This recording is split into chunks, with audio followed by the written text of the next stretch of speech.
Hi, everyone. Welcome. Lovely to meet you all. This is the Impact webinar, Unlocking the 100 Billion SAF Market. I'm Will, the content producer at Lear Associates, and also the host and panel moderator today. For this webinar, we're here to answer one big question. How can we strategically invest and navigate the rapidly expanding SAF market, capitalizing on technological innovations and addressing policy to adoption challenges to foster global economic growth and achieve cleaner and cheaper pathways? So we're here to kick things off with some quick punchy keynotes. Think of them as your caffeine shots of global SAF investments.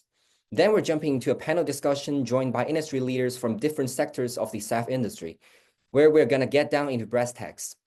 We'll be taking questions from the audience and see what dynamic discussions this can bring for everyone. Your thoughts, ideas, and even doubts are highly welcomed here. So feel free to drop them in the chat. We'll be keeping an eye on them. We'll try our best to make this more like a conversation instead of a lecture. Also as a friendly reminder, this session is also an anterior part of our very own SAF Global Summit 2025, which will be taking place at the Queen Elizabeth II Center in London from September the 3rd, and also, September the 2nd to the 3rd, 2025. So for this event, I want to give a big thanks to our innovation partner, Innovate UK, and also Green Sky Visionary partner, Bowen. And also, we'll be welcoming many major airlines like Virgin Atlantic, SAS, United Airlines, DHL, and Boeing to the summit. So we hope to see you there as well. All right, now I'm pleased to hand the floor over to our first keynote speaker, Ms. Guillermo Farib Libero de Garay, as the Legal and Policy Officer of Directorate General for Mobility and Transport, also known as the DG Move of the European Commission, to present us insights on the opportunities and challenges within the European SAF market. So welcome to the stage, Guillermo.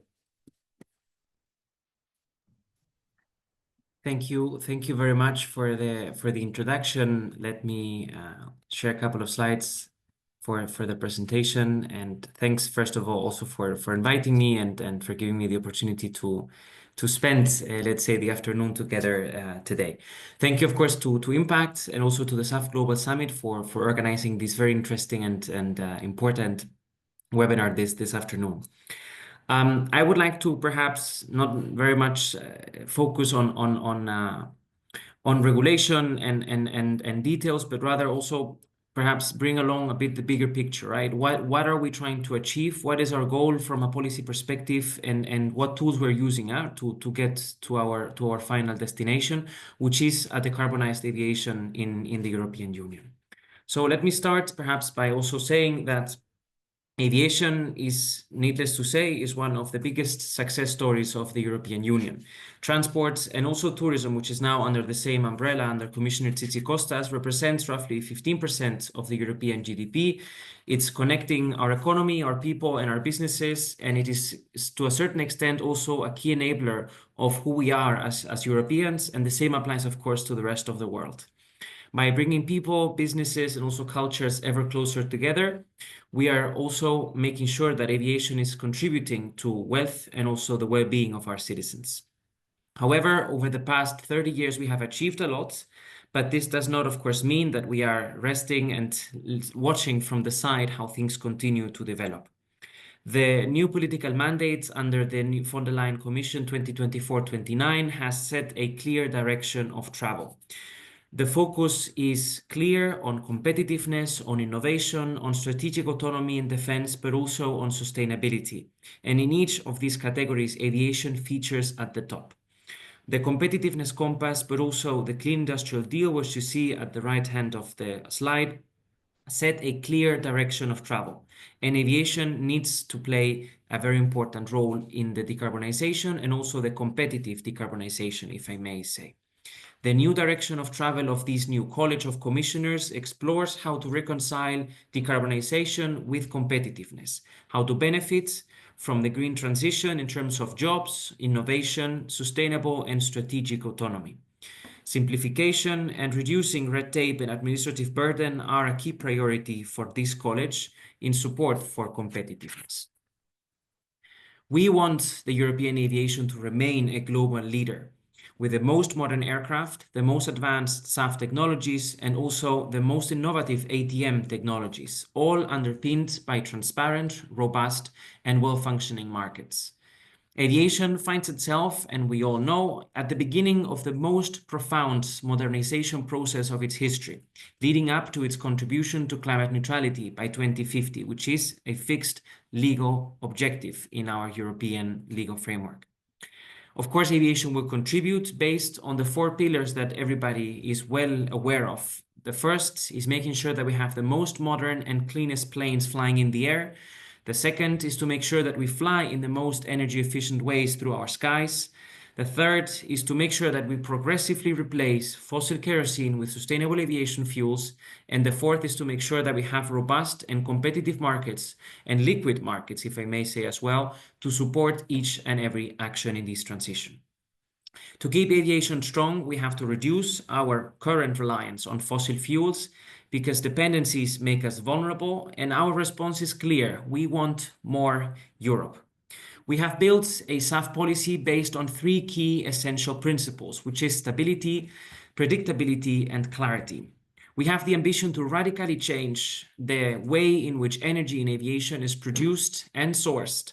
We have laid down a roadmap for the next 25 years, starting with a 2% minimum share of sustainable aviation fuels in 2025, leading up to 70% by 2050, including dedicated minimum shares for synthetic fuels, starting with 1.2% in 2030, and leading up to half of the SAF mandate by 2050. RefuelEU Aviation is supporting the production of SAF and also eSAF, the synthetic fuels, in the way that we have a clear and stable legal framework for investors. And this is something that, of course, was one of our key priorities. We have gone very far. We know that we are in many ways the world's first, but we are not resting with these mandates. Let me perhaps allow to perhaps also add that it's very important to reiterate every time we can that the mandates are here to stay, that we're firmly committed to this trajectory and to this direction of travel because we want and need the progressive uptake of SAF. So of course, our call is on all the industry players to embrace the targets, to embrace this transition as early as possible, to make sure that we have investments up and running, that we have offtake contracts up and running as soon as possible, because the transition needs urgent action. Of course, kicking down the can down the road does not help anybody. It's creating an even bigger burden that needs to be then caught up in the future, and it's making it even more difficult to make sure that we get to our ultimate goals in time. Let's not forget at the same time that decarbonizing aviation is not simply about reducing its emissions. We project RefuelEU Aviation, the European regulation on SAF, to reduce emissions on its own, to contribute to the reduction of emissions of more than 60% by 2050. But we also know that it's going to lead to important reductions of other pollutants, especially for communities around airports, improving air quality and reducing health costs for citizens.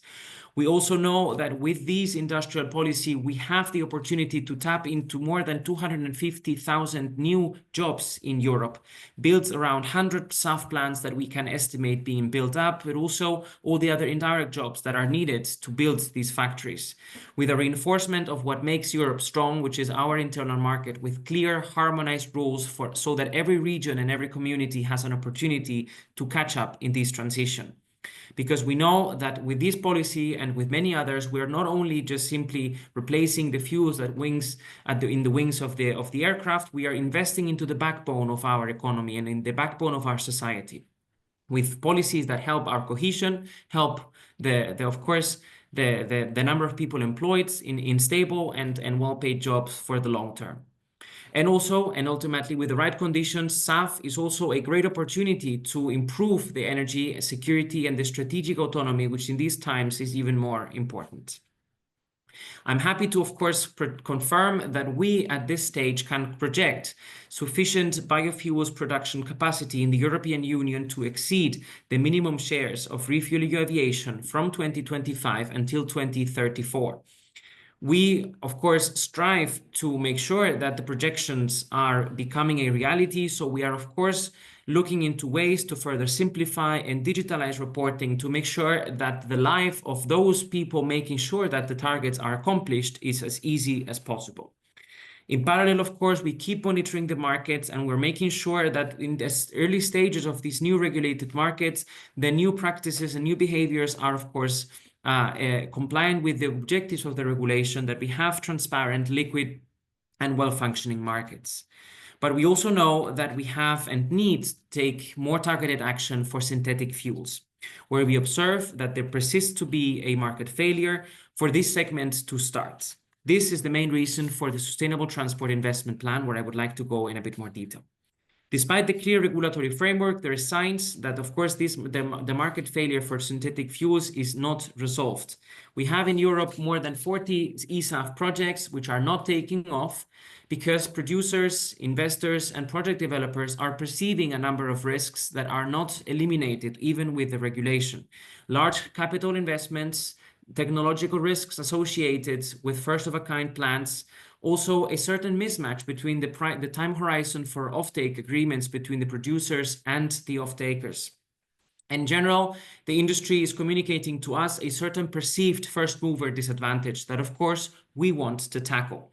We want to take action to propose with the Sustainable Transport Investment Plan a framework that aims to stimulate eSAF production by de-risking investments, by facilitating the offtakes, and also looking into short and medium-term measures to make sure that we transform that first-mover disadvantage into a real first-mover advantage, because risk-taking and courage must be rewarded in Europe.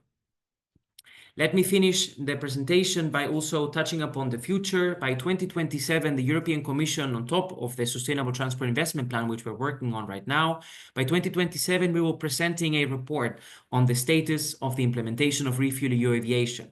And let me touch upon this briefly, because it's also important to have certain predictability of what the future will, of course, look like.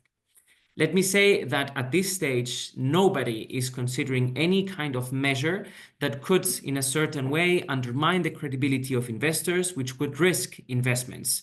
The industry needs a stable regulatory framework so that action and investments can take place, and we are supportive to the industry in this regard, of course. In 2027, we'll present a report which will assess how the regulation is working, to assess possible adjustments and assess if there's any barriers or any ways that we can reduce actually reporting burden or red tape overall. We have a very well-established framework with the Commission and also with EASA, the European Union Aviation Safety Agency, and each and every one of the member states who are implementing the regulation on the ground. We are gathering a very large number of information, large amount of intelligence that we will definitely leverage to make sure that if there's any way that we can improve the way the market works, of course, that we have this information to take the necessary action. That being said, I think it's important to finish off by saying that we, of course, believe in aviation. We believe in sustainable aviation fuels as the most powerful tool to decarbonize the sector. And we want to make sure that our targets can be met in the most efficient and effective way possible. We have a clear direction of travel that, again, let me allow to confirm that the targets are here to stay. We believe they are realistic and feasible, and we are willing and eager also to take any measure and collaborate with the sector to make sure that the targets are met and exceeded if possible, and that we make sure that we remain a global leader in the production of SAF and also eSAF. Thank you. Thank you so much, Guillermo. It has been a absolutely insightful presentation. So now I have some questions for you to answer. So the first one, which I think you cover most of this question in your presentation, is that have there been political shifts that affect a future regulatory roadmap, which I guess it is the 2027 roadmap that you're going to publish? And what is the latest on existing rules and regulations?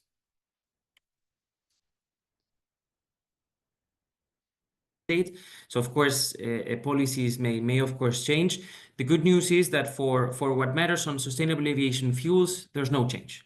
We have a very clear direction of travel. We know that the targets are here to stay, and we want to provide the sector with stability, and with the reliability that they can count on rules that are here and are stable, because we know that investors need that stability. We know that investments are not into 5 years or 10 years in the future, but much longer. So of course, we need to make sure that we have the right conditions in place so that the investments can happen and that we can build up the SAF production capacity that we need. Great, great. That's a great answer. So the second one, I guess, it is mostly on eSAF. So what policies is the European Commission envisioning to ensure the uptake of eSAF? Well, thanks for this question as well, because as I said in the presentation, eSAF is where we perhaps see a bit more of a challenge. We see that there is very positive signals in the industry. We see very good ingredients to make sure that we can meet our targets. I mentioned we have more than 40 projects that altogether have an immense amount of capacity. Of course, we know that there is projects in Europe that have very high chances of pushing themselves across the finishing line. But we see perhaps as the biggest barrier for eSAF at this stage, the current mismatch that exists between the producers and the off-takers. We know that the producers need certain long-term contracts so that they can bank their projects. We know at the same time that airlines are not used to signing off fuel contracts of such long duration, of 10 years or more. Of course, this mismatch is what I refer to as a market failure, because of course both sides want the projects to happen, and we are observing and we want the projects to happen as well. So we see certain proposals from the industry as of how a possible market intermediary could perhaps overcome this market failure. There is examples in the past in the hydrogen market where such intermediaries have helped. That is perhaps one strand of the work that could perhaps be considered. One another is certainly making sure that we have the right regulatory framework. And one of the other areas where we are hearing a lot of suggestions from the industry and hearing a lot of feedback from the industry is to reduce as much as possible the administrative burden, to simplify the rules as much as possible, right?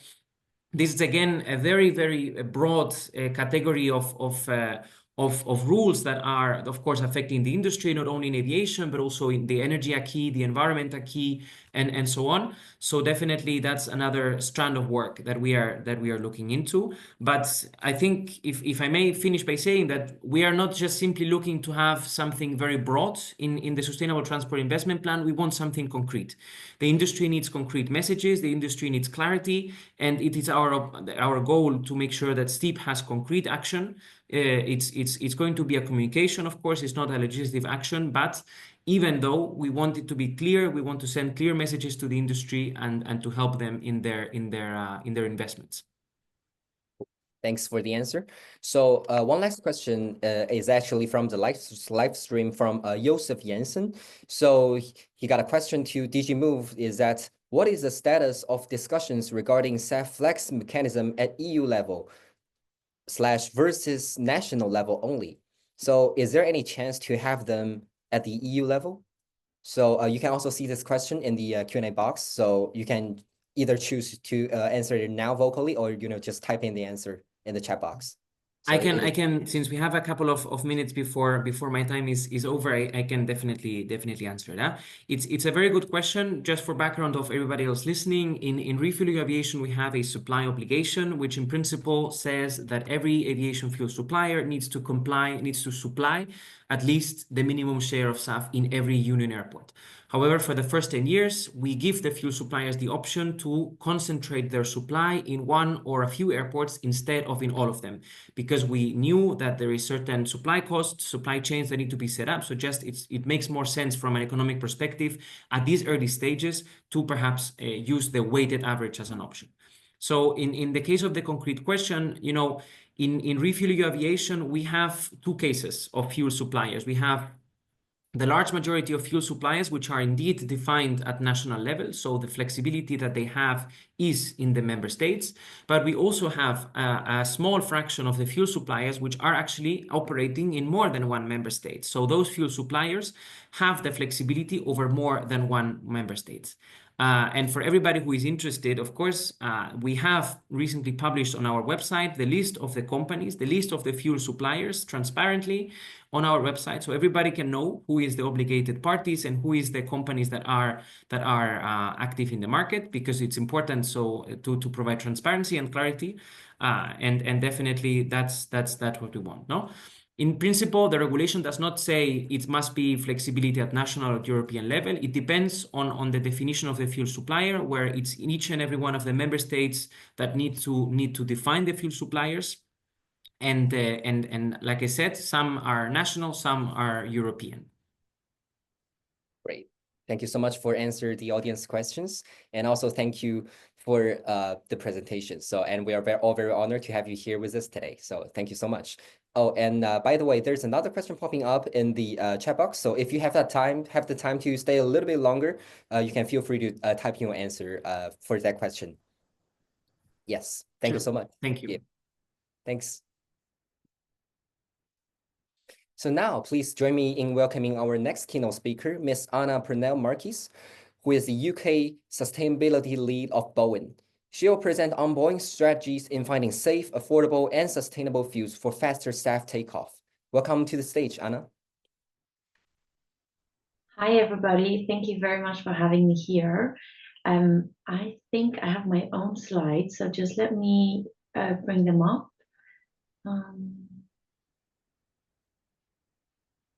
Go.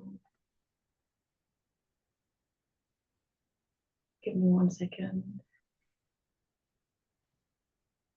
Okay, hopefully you can all see my slides. Yes, we can see it. Perfect. Well, thank you very much for hosting me here today. Thanks everybody for joining. I'll start just with a quick word. So I'm Anna Purnell-Marquis. I'm the UK Sustainability Lead for Boeing. I'm part of the Global Sustainability Policy and Partnerships team.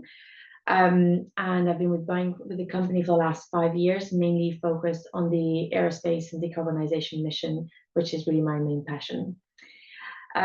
So let me start with the main elephant in the room, if you like, is first of all, we know that global greenhouse gas emissions account for 2.5% of aviation, but we also know that aviation is a vital contributor of economic growth. So when we look at this chart, we really realize, with other sectors of the industry decarbonizing at faster rates than aviation, we know that we may start to struggle and see actually that green number of 2.5% actually go up rather than decrease. So that's where our worries lie. And we ultimately want to have a responsible growth. We also know that the industry has committed to a net zero by 2050 commitment by ICAO, and a lot of countries are still committed to the Paris Agreement, and those are legally binding commitments. So, and frankly, we also know that this is the right thing to do. So decarbonization is no longer a nice to have, it's now part of our values, and we've got our own decarbonization strategy. So really what we want to do as an aviation is continue to grow, but in a responsible way. So if I move on to the next slide, I mean, hopefully you already know this, and if you're in the aerospace industry, you'll be aware, but aerospace really is about connecting, protecting people. It enables trade and economic development. It can also provide humanitarian relief. So we see it as national security, innovation, and we also use it for exploration of space. So we know that it has immense societal benefits. We also, the chart that we're looking at, so has ATAG's data from 2024, and really says that there was 4.4 billion passengers, which is massive. We also had 8 trillion of goods exchange and 86 million jobs supported. Now, those figures contribute for more or less 4.4% of global GDP. And these figures are set to double by 2050, actually a little bit more than the double number. So that's why it's alarming, alarming in terms of emissions, but also wanting to ensure that responsible growth in a safe and sustainable way. So that's why for Boeing, so if I just go to the next slide, for Boeing, it's really like, okay, how do we do it? We're about to have a massive growth. We know that aerospace is set to continue to grow throughout the next few decades.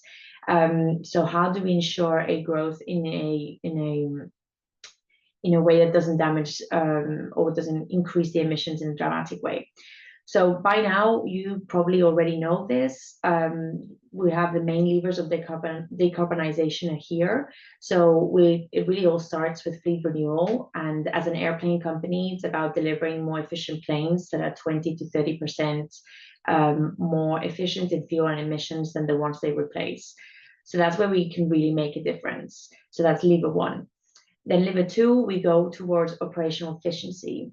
And this pillar is really about flying more efficiently and save on the fuel use, and we can see about 10 to 12% reductions here.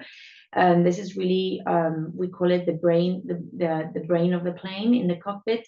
So it's really about understanding and investing into those sort of technologies that can reduce those percentages, flying more direct routes, stop circling around airports. But it's also about engaging with the wider ecosystem and working with airport operations, flight and traffic management to just ensure that we make flying the most efficient as possible. Then we move over towards renewable energy. And for us, for our products, alternative energy sources such as SAF and hydrogen and electric can really help economic prosperity, but also energy independence, as well as emissions reductions. So this is really about supporting the energy transition.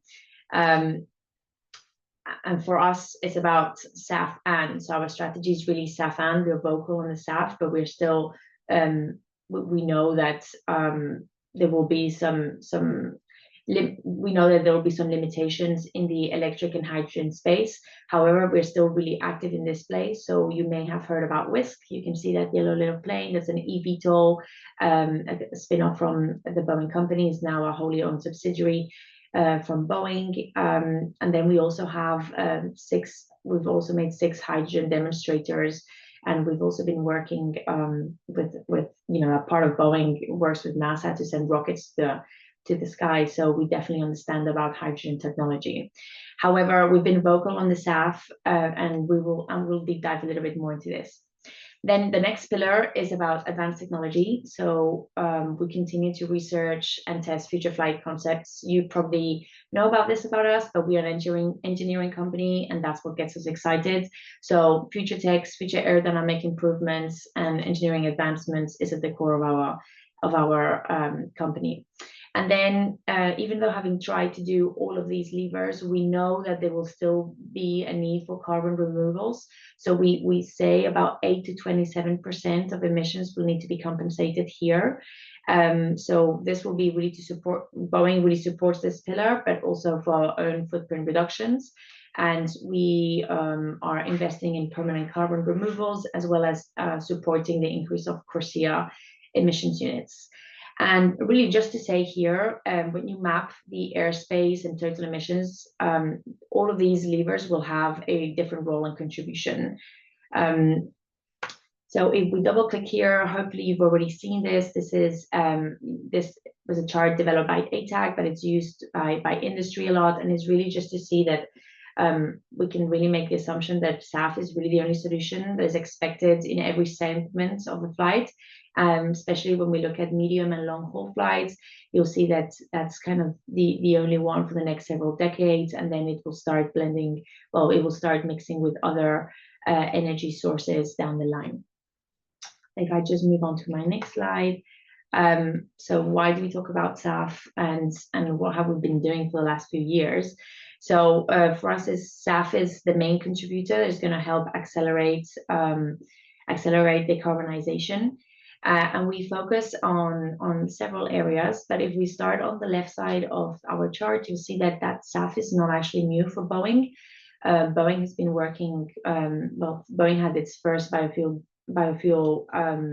flight with Virgin in 2008. That's a long time ago. Boeing has been used to, Boeing as an aircraft manufacturer and OEM is used to working with fuels for a long time. So this is not necessarily new for us. And then we started blending, we started working with commercial aircraft, but then we worked with the defense industry, and we actually had a 50-50 SAF blend flight with the F-18s, with the US Navy. And then we had our first 100% SAF flight in 2018 with FedEx. And we just did another 100% SAF flight with IAG, Virgin Atlantic, Rolls-Royce, here from London to JFK. So a lot in the SAF space, and really where Boeing has been focusing its efforts is really on the technology, side of things, of really understanding the technology, but also testing the ability of this technology working. I'd also emphasize here, we've been really close with SAF partners, so understanding the technology, working with SAF technology. So if you look at the bottom half, you'd actually see that we've mentioned Zero Petroleum, Firefly, Norski Fuel. These are just a few projects that we've been working with here in the UK and the Nordics, which is the area that I mainly cover. So really where the focus here is the partnerships with industry, and that's really from a technology side, that's really where we've been able to learn, but hopefully we've been able to give back as well through either investment or research or just genuine mentoring. But other areas where we've been close in the partnership side has been with the academia. So we've been really close with academia. So in the case of the UK, we are the founding member of Sheffield Energy Innovation Centre that has a SAF clearinghouse. We've been really close there on developing, I guess, that understanding and focus to continue to advocate for SAF scale up in the UK in this case. Then, so if I just look at our own operations, what has Boeing been doing in our own operations has really been about using this fuel for our own operations. So we've got about 64 million liters on prepaid agreements. And this is really, I guess, 20% of our, roughly 20% of fuel use for our own operations, which might not mean a lot for an airline, but for us as Boeing, as an aircraft manufacturer, it still remains quite a lot.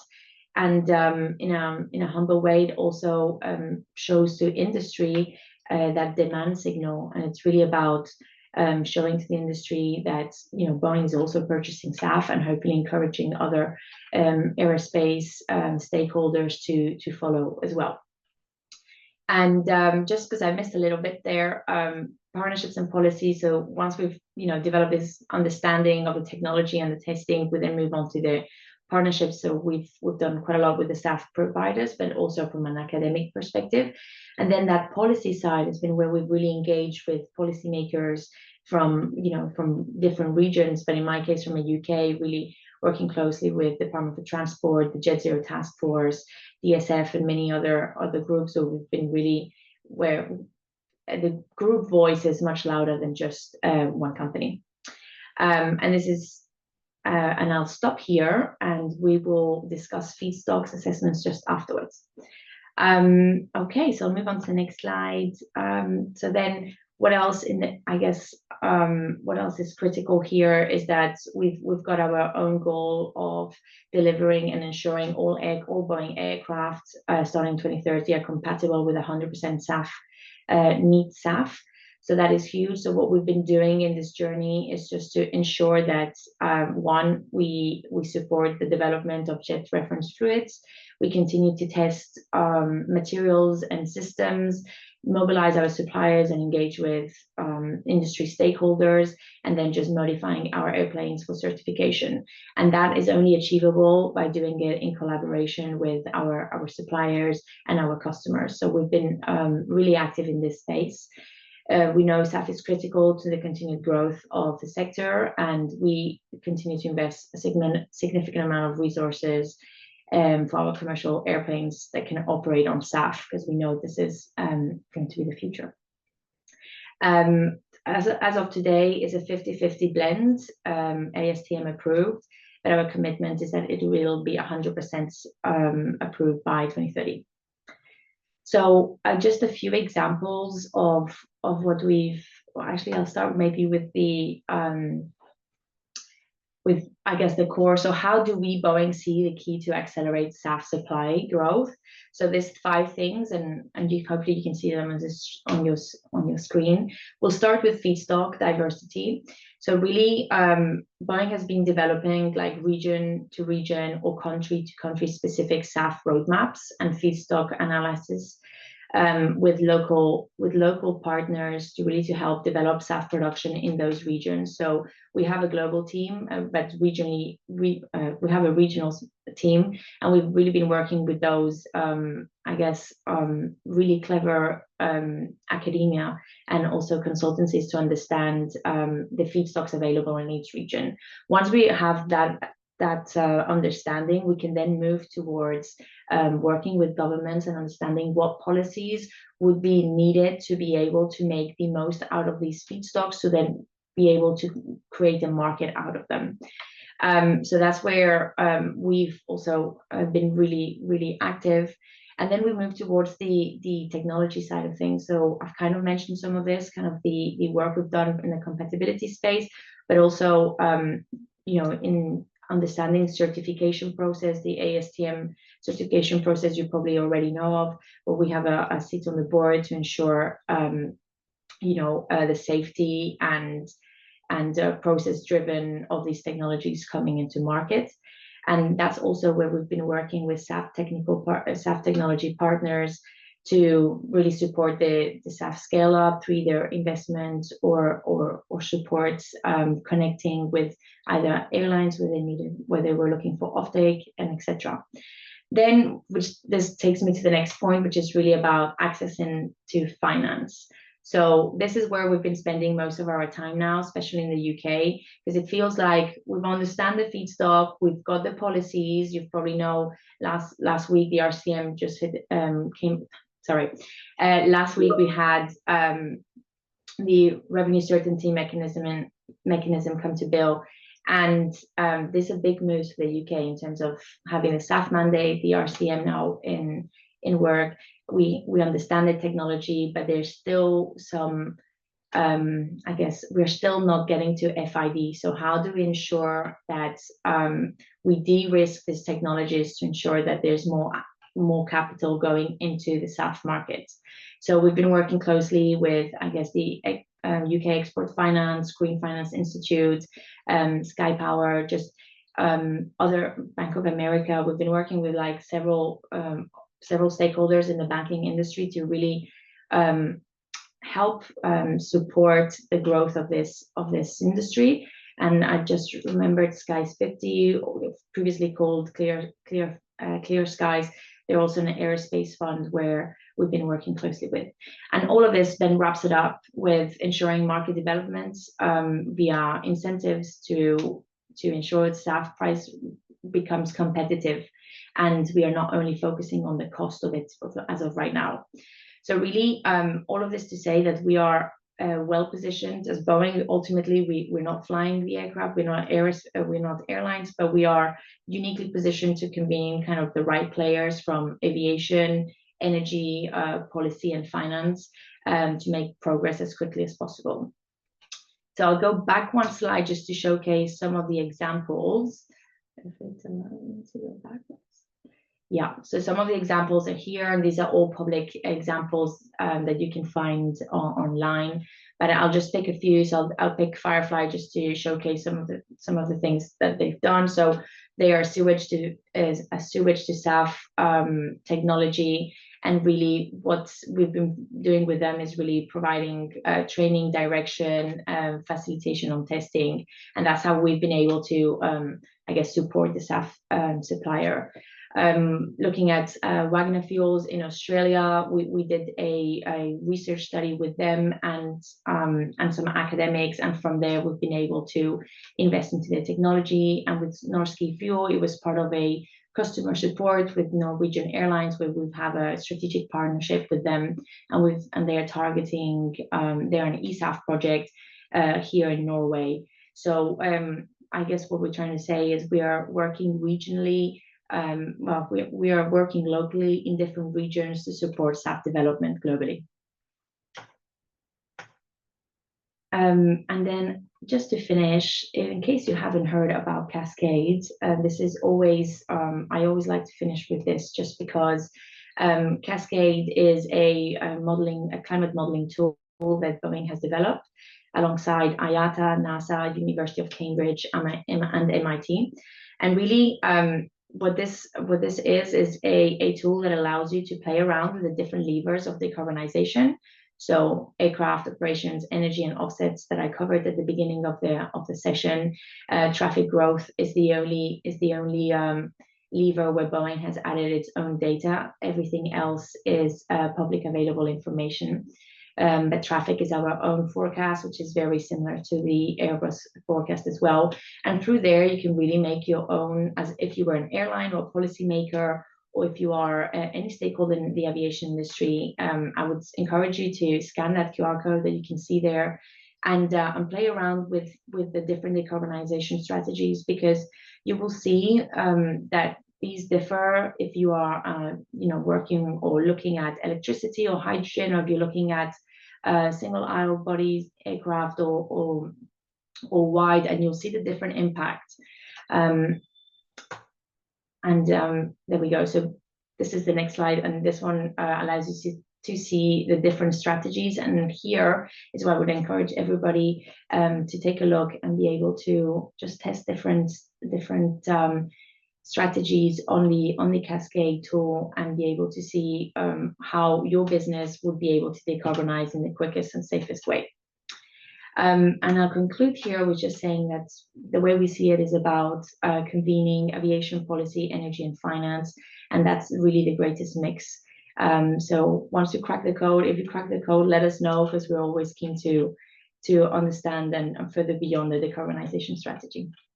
Okay, well, that is me. So thank you very much. And I think I will stop sharing here. Are there any questions? Yes, Anna, thank you so much for your presentation. So indeed, I have some questions for you. So the first question would be, what is the significance of OEMs in the global SAF market, and how can Boeing participate effectively in this field? Well, obviously, it's significant. The OEMs are the ones that are creating the aircraft. All the fleets, all the global fleets obviously hold our aircraft. So we are definitely part of, we want to be there to support our customers in every sense of the word. So we start from a compatibility work that I kind of mentioned earlier, from supporting the certification, or at least understanding the certification process to be able to relieve this to our customers. And also we are in the middle of, as I mentioned, of all of it within aviation, but also very close to the policy landscape and finance. So I think as an OEM, we are a convener, and that we are able to really bring all of these industries together to talk to each other, because although it sounds basic, sometimes it's really not that basic. Cool, thanks. It is good to know that Boeing will always act as the catalyst in the SAF market. So thank you, Anna, for your awesome presentation and for answering all the questions. So due to time limit constraints, so I will kindly ask you to type in the answer to that question directed to you in the Q&A box. So if you want to do that, we will appreciate it. So we're very lucky to have you here today. Thanks. Thank you. Yep. So now that all the keynote speakers has finished their presentations, we would like to start the Q&A panel discussion session by introducing Ms. Lily Juhas-Diel, Commercial Sustainability Manager of Air France KLM, and Ms. Cindy Bao, Managing Director of Climate Investment, and Mr. Roberto, Principal of EBRD, also known as the European Bank for Reconstruction and Development. So they'll all be joining us here. So for the speakers, please know that even though some questions are directed to certain speakers, please feel free to interrupt me and add your thoughts to any one of them. We'll make this more about a discussion other than a two-way Q&A. So please also feel free to answer the questions by typing them in the Q&A chat box if they're directed to you while somebody else is speaking. So I will also kindly ask each speakers to briefly introduce yourself before answering the first question. So let's start with the question for Lily. What are the differences between the voluntary and regulated SAF markets in terms of passenger groups, purchasing motives, and demand drivers? Hi, Thank you Elise. so much. Hello, everybody. You hear me well? Yes, we can hear you. Perfect. I'm very pleased to be here and represent the Air France-KLM Group and also the customer side of the whole value chain. I think it's very important to talk about that part of the spectrum as well. And it's a very loaded question, so I'd like to break it up into smaller sections to really go a little bit into the details and get some essence out. I'd like to talk first about the regulatory SAF market, which already been touched upon. The regulatory SAF market is driven by a legal obligation. So this is an imposed regulation in the EU. This is called the Refuel EU, which is a SAF mandate on all departing flights from the EU. We have seen the numbers, but just for repetition, it's been kicked off this year at 2%. In the beginning of January, it's going to grow to 6% in 2030 and a staggering 70% by 2050. So this is a mandate, so to say. On the other hand, we also talk about the voluntary SAF market, and this is the space where I'm coming to the picture. Voluntary SAF market is when we give the opportunity to the end consumer, in our case, to the traveler, let it be a leisure traveler or a business motive traveler, to contribute to SAF on top of the mandated amount. Now, when we look at these two kinds of customer segments, their motives are different on why they would contribute. We see that the leisure passengers, a lot of times the main instinctive motive is an environmental consciousness. They want to have a solution to reduce their flight-related emissions. They want to take the trip, but they want to do it with less impact. Now, this is the solution we're bringing towards them with offering a SAF product on a voluntary basis. For the corporate customers, it becomes very specific. Most of the times, they would like to have a solution for their Scope 3 emissions, which is their business travel-related emissions. If they contribute to SAF, that helps them to reduce their number. Many of our corporate clients have pretty strict targets to reduce these numbers, either absolute or percentage year over year. And through contributing to SAF, we contribute or we help them to reduce this emission. Next to this, what's also very important is many corporate customers want to be part of the transition. They understand that helping to create demand, even if on the voluntary side, is very crucial for the whole ecosystem. And they also have their customer base, their shareholder base, and importantly, their employees who are also requiring actions. I would also like to mention among the demand drivers that we also see an increased awareness on the aviation's impact. We see that people know it, but then we get to the level that they want more action, and they want action across the value chain. And we also see that it's not only pointing fingers, but they are ready to take action. So what we are also here to work on, and this is also where I come into the picture, is a corporate and a leisure traveler proposition to let them be part of this change. And just to finish up with one number, we introduced a so-called corporate proposition over 10 years ago. And last year, we had over 100 corporate customers who joined this program. So it's nice to see that this number is growing. Thank you. Yeah, thank you so much for answering the question, Lily. So the next question is for Cindy. So before I get into a question, I want to ask, do you have something to add up to for Lily's introduction on the voluntary market and the demand drivers for the passenger groups to participate in the SAF industry? Do you have something to add up to that, or do you want me to get straight into your question, Cindy? Go right ahead. Okay, cool. So here's your question for you. So in your opinion, has a sustainable business model for SAF already emerged, or is it still in the process of maturation? Okay.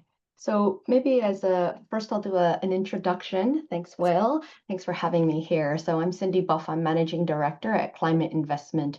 We are a decarbonization specialist investor. And so we think about the greenhouse gas emissions and invest in startup companies. And so I think this question is a really interesting one of whether SAF has found a good business model and is in the process of maturation. I think as a venture capital investor and things that we look about, I wanted sort of the macro I think about is aviation accounts for about 2.5% of global CO2 emissions.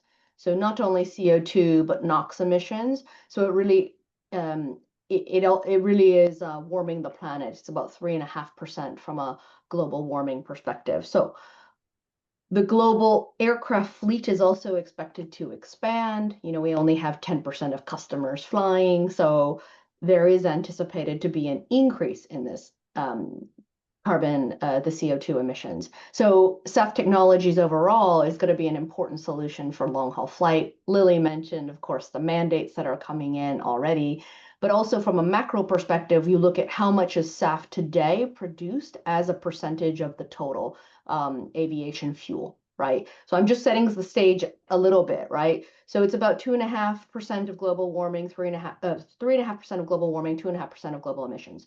It is, in terms of 50 million tons of jet fuels used per year, about 1%, a little bit less, of SAF is produced. That's 2023 numbers.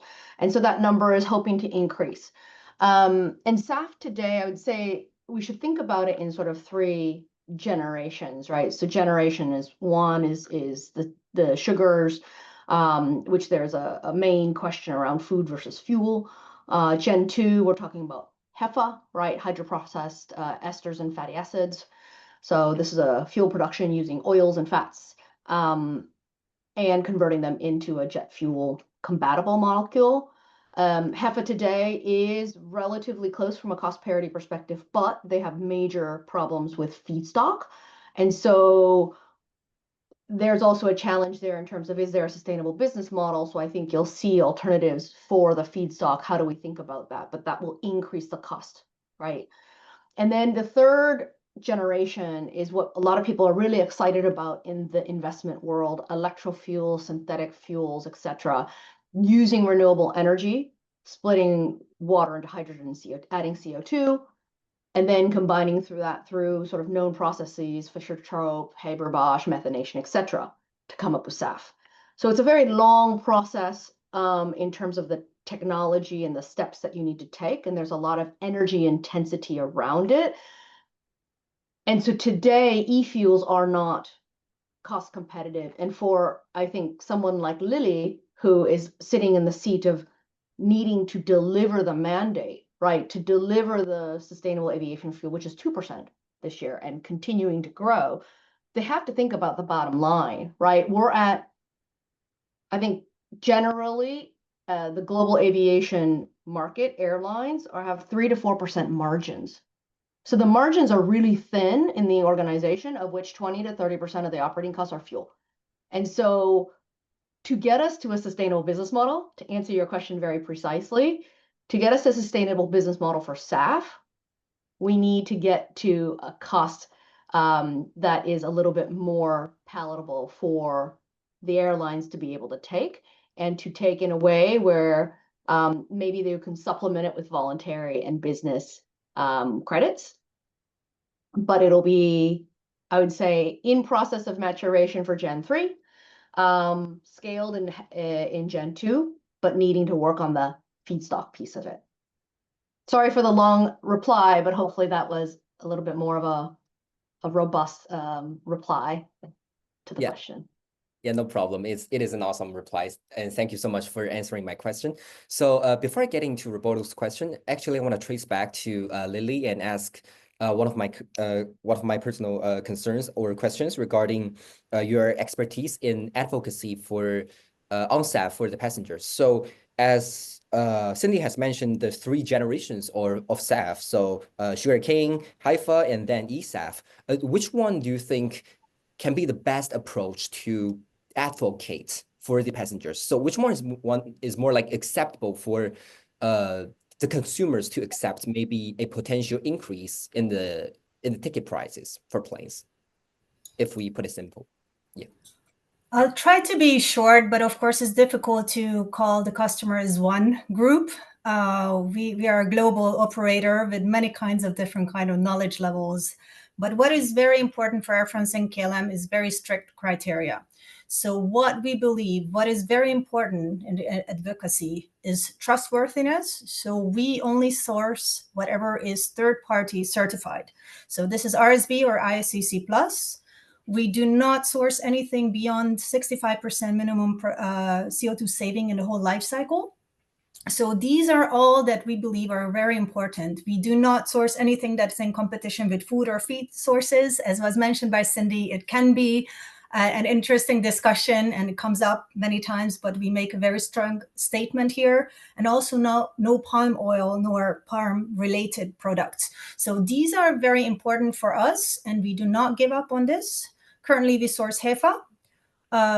We don't have any third gen. According to my knowledge, I'm not even sure if there's any in production that can be used, but we certainly on the second gen.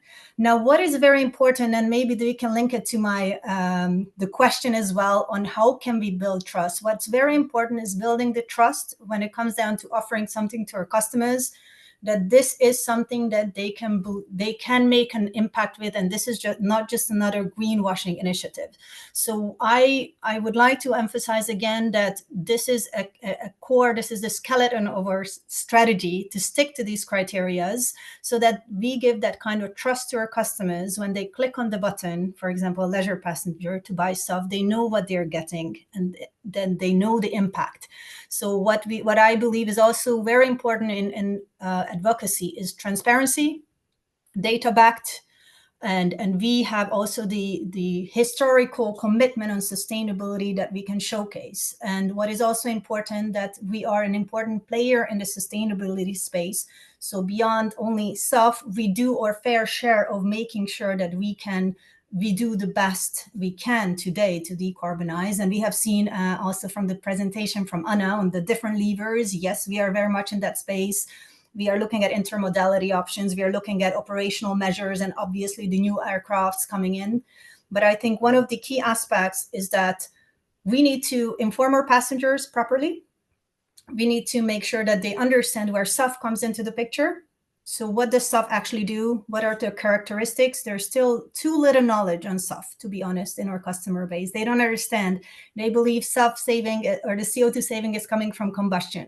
So the whole notion of a life cycle analysis or the life cycle calculation is very important. And we definitely have their trust that if they purchase with us, they know what they're getting.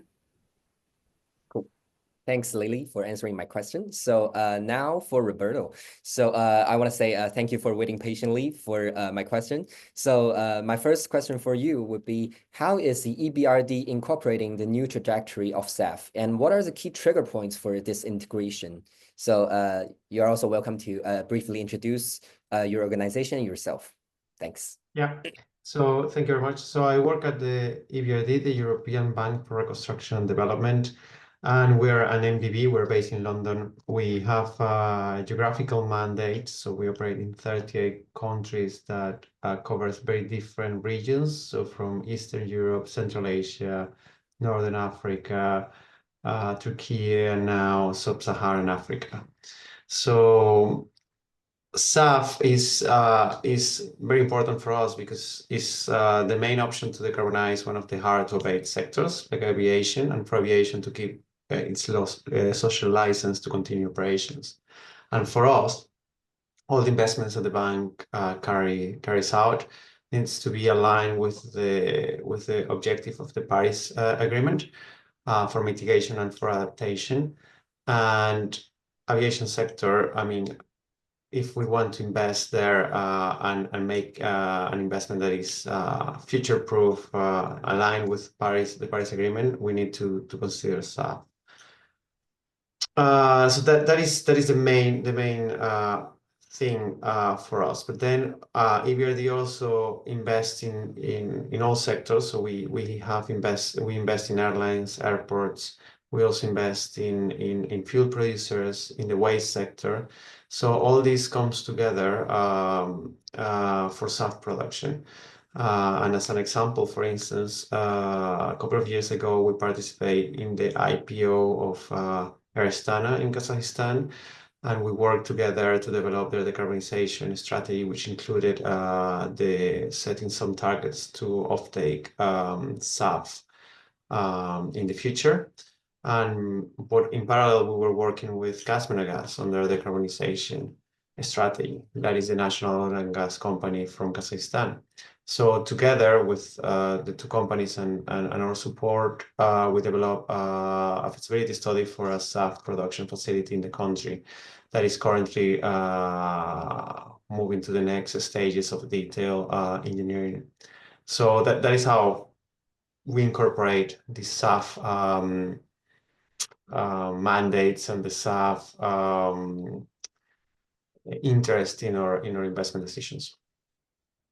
Thanks, Roberto. So another question for you actually is, do you think for EBRD, is there any like specific regional investment considerations in regarding different nations in the European Union or nations around the globe? So is there any like specific considerations for different regions? Yeah, I mean it is, but at the end, the considerations are, I mean, the criteria that we take is global in a way. So obviously in the European Union you have the refuel mandates, but also you have the Renewable Energy Directive criteria to be able to fulfill, I mean, the requirements and comply and account for the mandates. We also have CORSIA, that is a global approach that has a different criteria in which you could use food and feed crops if you manage to prove that they are not competing against food, which, I mean, still something that needs to be developed a little bit more. So yes, we take into account local context, but we try to bring the countries where we operate to the best standard possible, and then therefore sometimes we manage to uplift the criteria and to get for criteria that are more stringent and at the end results in better decarbonization or efforts or results. Okay, thank you so much, Roberto. So I just noticed Cindy just typed an answer for a question regarding the global competition on food crops and the production of SAF, given like the strong internal preference to non-food crops inside the EU and also the US market. So do you want to provide some insights on that question from Tabby as well? So Lily, do you want to provide some details on that? Sure. For the time being, we do stick to these strict criteria. We don't only source from the EU, to be clear. We do source from outside, but they do need to meet these criteria. We have a whole professional team on the Air France-KLM side who are continuously mapping out opportunities. They're mapping out how much the volume can be, how much the price is expected to be, and then putting it into or overview, so to say, on how much is expected to be sold, right? So the supply demand evaluations. So at the very moment, we are for sure sticking to the strict criteria. Let's see how the future is evolving. There is no intention to purchase food crops for the time being. Okay, thanks, Lily. Sorry, I just made a mistake. It is Lily who typed in the answer for that question. So, Cindy, I want to ask you about this question and what is your opinion on that?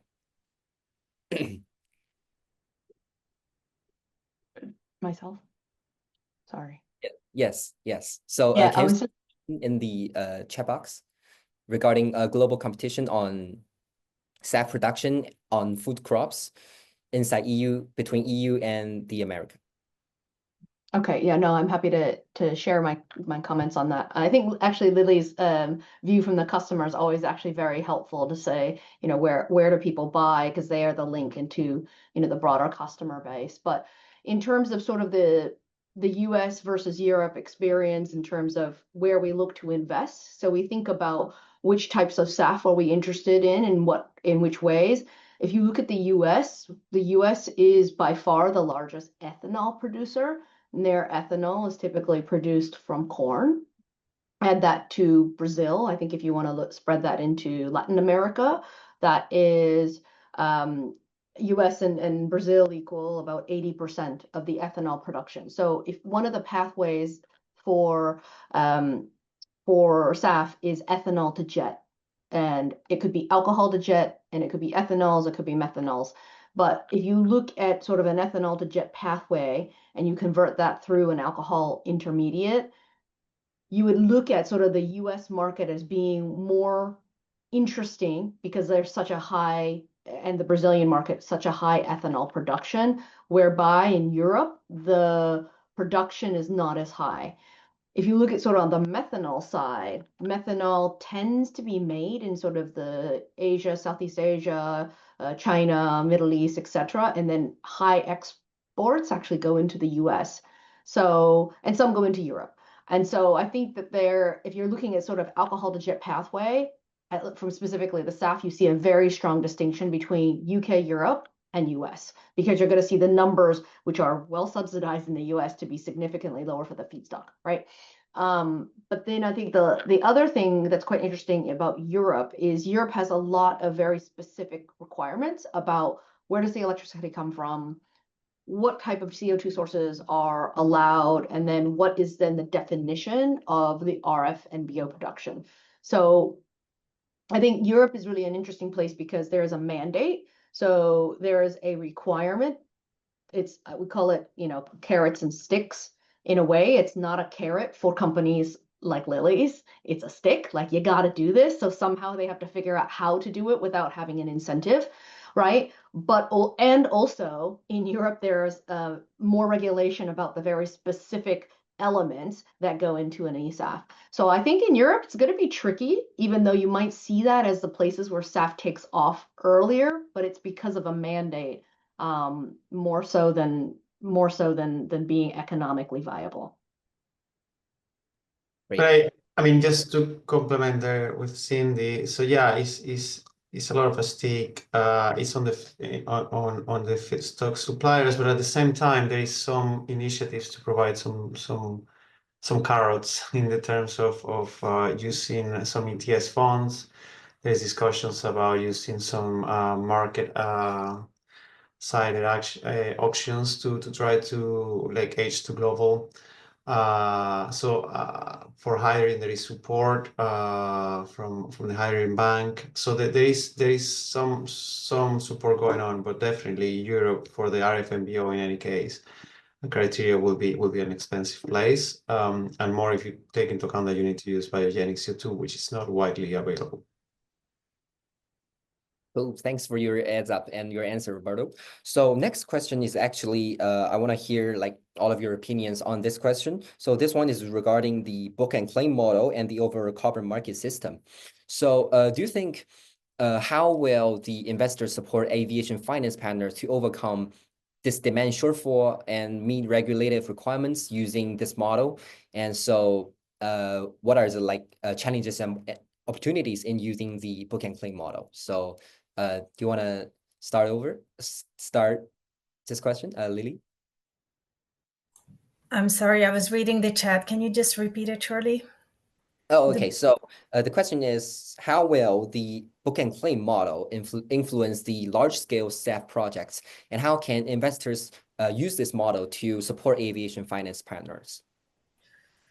I can answer on the book and claim from a customer perspective. I might be missing the other part of the question, but I hope the other two participants can chip in there.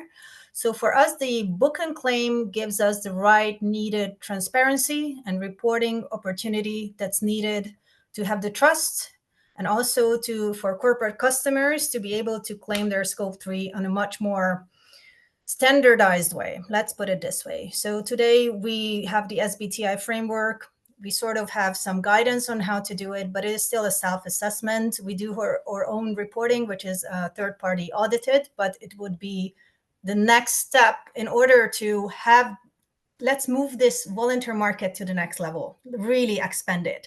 And it's only going to be done through an accounting system like book and claim can solve. Now, of course, there's still a problem that there are multiple book and claim systems. So ideally, there would be a global accounting system that everybody uses. So let's see what the future holds. But we do have big hope that the book and claim really will help to accelerate the voluntary market, especially obviously talking about the corporate customers chipping in. Great. Yeah, thanks, Lee. Please go ahead, Cindy. Oh, I was just maybe going to just add, I think that Lily's response was very was very thorough. It feels, from an investor perspective, still early days. As she mentioned, it's really only on the voluntary market side. There's good hope, right? It's a start, but I think that, from an investor perspective, there are still a lot of bumps in the road, and it's still early days. Yeah, I agree. So yeah, you have the voluntary market that is using it, and then you have the mandate market that you have the flexibility mechanism in you, and then what you care as an investor is to have an offtake agreement. So then if it's book and claim or whatever, it's fine.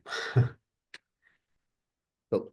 Thanks to all of you. So I just noticed a question from the Q&A box, and I actually want to say, whoever want to express your opinions on this one, you can just open your mic and do so. So the question is, will EU-based flights be subject to the regulations of incorporating SAF when reaching or refueling at a foreign destination? So for example, in transatlantic flights to like Canada and the US, so leaving Europe will require SAF, but what about like returning to the Europe? The mandates in the EU are on the supplier, so it's on flights leaving Europe, not landing in Europe. But you have some limitations on tankering, so just to avoid not uploading as much fuel as needed. Cool. Lily and Cindy, do you have something to say about this question regarding different departures of flights regarding SAF? I mean, I think Roberto said it correctly, that it's accurate, right? That it's for flights leaving Europe. So those airlines who have more flights that originate from Europe will be more impacted. That could end up being like they do shorter flights and then they go to a hub, and then from that hub they reach final destination. So that is the risk for Europe. Okay. So it is good that Roberto mentioned the limitations in certain regions. So actually, Tabby, who asked a question before, adds on her questions on the SAF use. So she is asking about, will the SAF production exclude the ability for regions like Africa, where Air France KLM operates significant traffic to enter the SAF market, even when meeting RSB and ISCC plus criteria are met? So you can also see this question in the Q&A box for Marvin Tabby. So do you want to provide some insights on that one? I would link it back to my previous answer that we have a professional team who is mapping all the sourcing out around the globe, looking where we meet the criteria. And at the very moment, we do have the mandate, but it's very Europe focused. And indeed, as was mentioned by Roberto, it is on the fuel supplier. So we just offtake. And then we obviously have the voluntary side where we need to work on the sourcing. And that's where the whole team is working on making sure if it's in Africa that meets our criteria, we source it in Africa. Of course, as mentioned before, there is the important price aspect. So meeting the criteria is one part of the game, and there's always the pricing element. Mind you, a lot of times the closer might not be the cheaper. So we also have to look. But again, if it's not for the mandate, it can be taken off from the airport where we operate. And there is, I mean, in Africa, you don't have the EU mandates, but you have many of the African countries are assigned to CORSIA. So that means that they need to comply with those. The SAF that they produce needs to comply with those.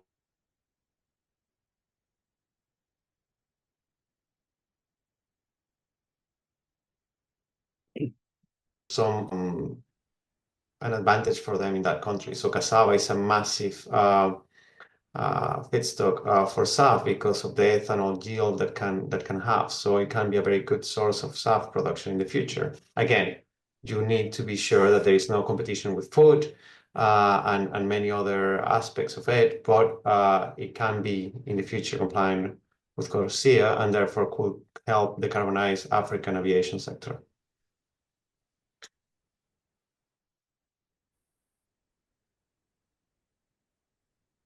Okay, thanks, Roberto.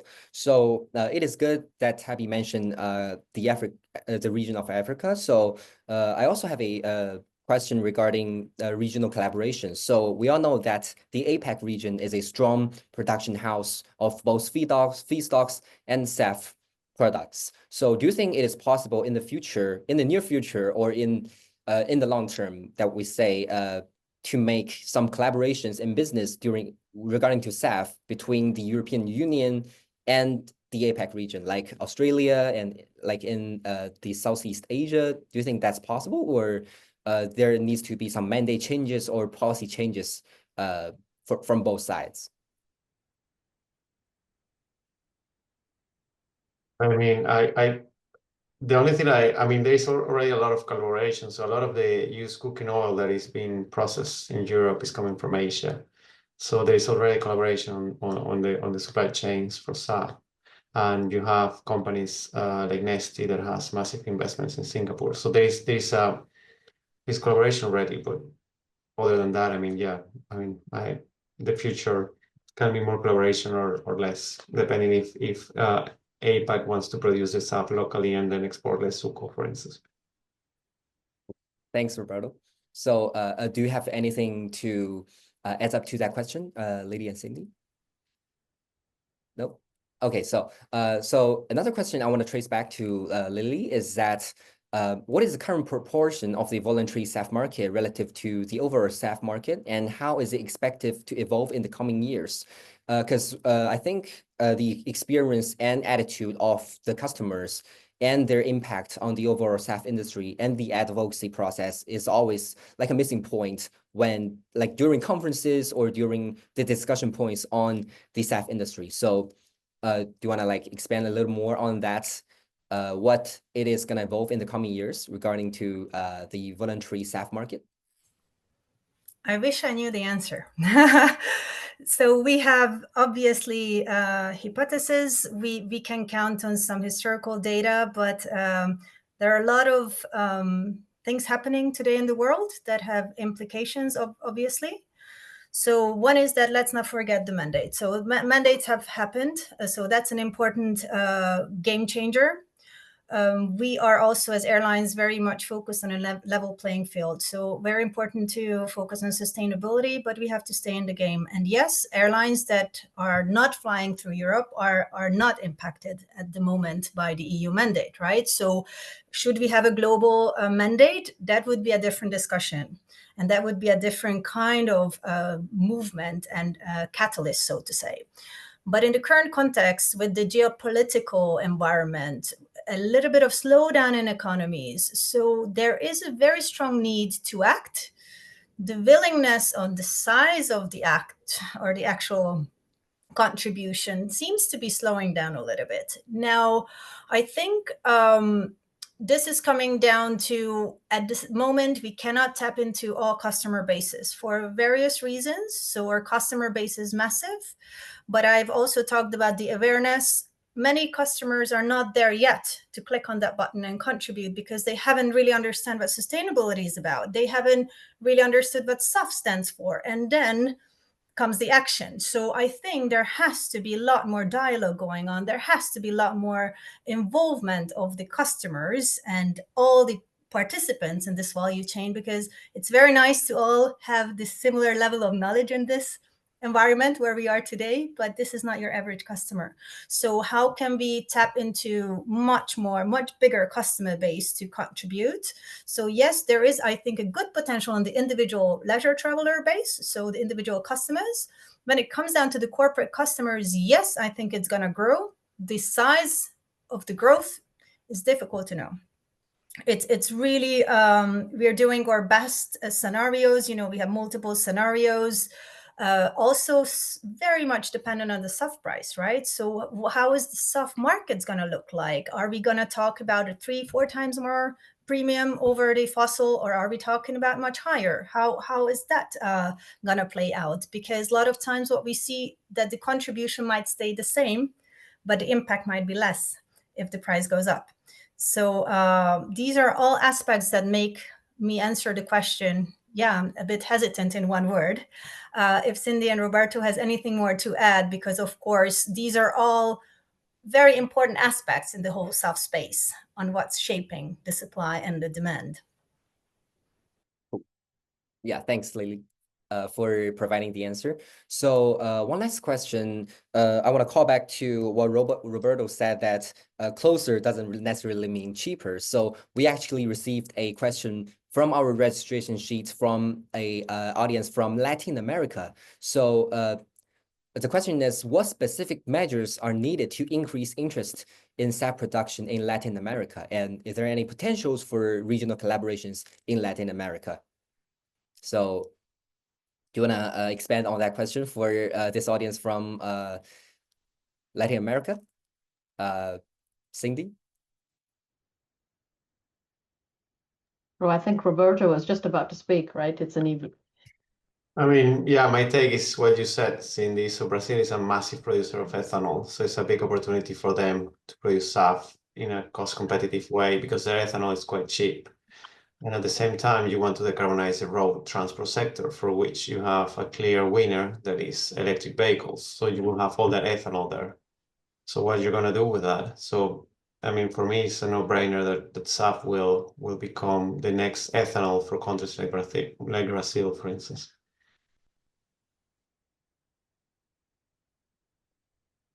Yeah, thanks, Roberto. Cindy, do you have anything to add up to that, or we'll wrap up the discussion? No, I mean, I think that's the great opportunity. I think you also spoke about regional collaboration, right? And so I think to Lily's point, there is no global mandate, and I don't know if customers in Latin America versus business and corporate business and leisure are similar. So I think if there's an opportunity for us to sort of think through what's the right level of sustainable aviation fuel in the broader mix, aviation's a global issue. We're all flying around the world. So I do think there is an opportunity for airlines and governments and investors all to get together to think through how do we tackle this problem together. Cool. Thanks, Cindy. So it is always great to wrap up this discussion by again calling now for a global effort by airlines, the industry, and customers to take their contributions together to the SAF industry. So all right, I would like to give all the panelists and keynote speakers my greatest appreciation, and this will be the end of this webinar. So I hope everybody enjoyed it. So I would like to remind you once again that this webinar serves as a virtual pre-event for our SAF Global Summit 2025 in London in July. And we hope to see you there and explore the development of a global SAF ecosystem together. So for any questions on this webinar, on our in-person event or our in-person event, just simply shoot an email to me and I will arrange you the place at the global SAF table. And I also want to mention that today's recording will be posted on our official LinkedIn page and YouTube channels by next Tuesday, along with critical insights from this webinar. So again, thanks to our panelists and see you next time. And also have a good rest of your day. Thank you all. Thank you. Thank you. Bye. Thank you. Bye-bye. Thanks.